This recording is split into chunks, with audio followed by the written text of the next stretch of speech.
So today I found some of my really old color studies, and these are color studies where they're not preliminary studies for a painting. They're actually studies that I did to learn color. And an artist by the name of Dan Pinkham, told me to do these after I asked him, how do I get good at color? He said, do these, and he gave me very specific rules that they changed over time, but the rules did. But at first, one of the rules was I had to do them outside. So they're all done outside, and they're all the same color too. So background, foreground, items, all had to be the same color. And so I'm going to show you a little bit of that right now. And doing them outside was very difficult because I only had 30 minutes to do them before the sun changed, and I could only use one brush and a very large brush, and there's a lot of rules, but this is one of them.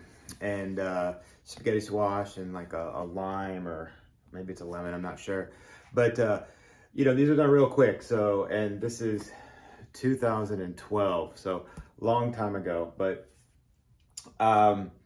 you can see where I'm just starting to figure out, the different transitional planes going on and how to kind of segment these into making them look like actual, legitimate items with true color. And this one, like I said, was done outside, so it's very high key, right? A lot of reflected light was coming up from the surface, the foreground, bouncing back up into the shadows, as well as, and you can't even really see it, but there was a lot of sun bouncing back down too, and blue of the sky, which I didn't even get in these at all. But so it was just very high key, very warm still life altogether.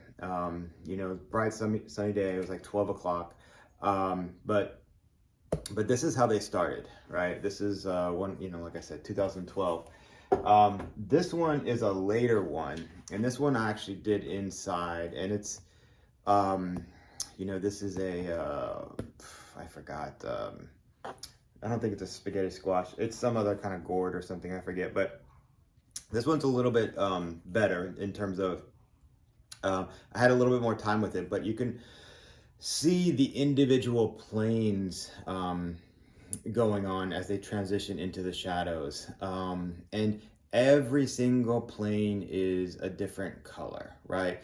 And this is, again, it's all the same color. This is like yellow, yellow and kind of lean towards greens.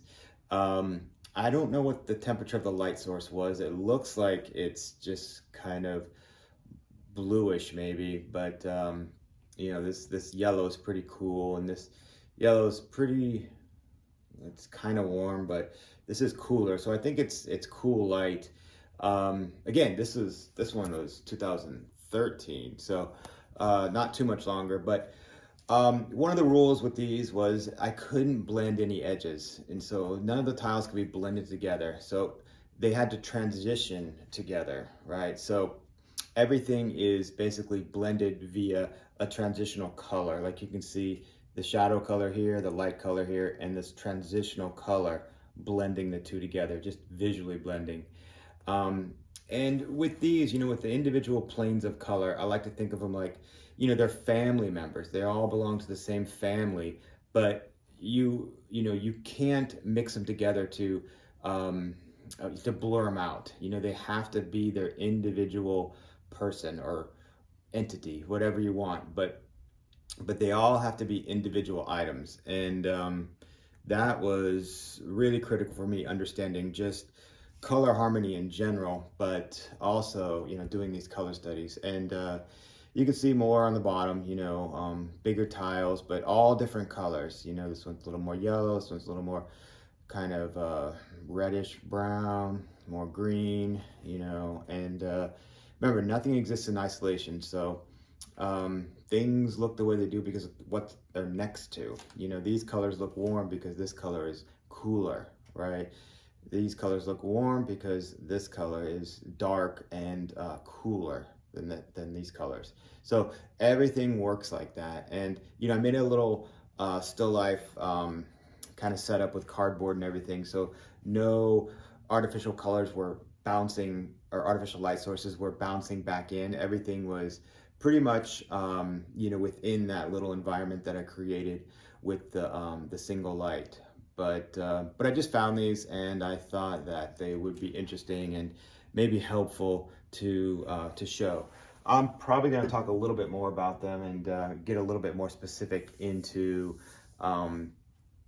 why I did them, how I did them, and show you some of the more advanced ones and what the benefits were. Okay, thanks.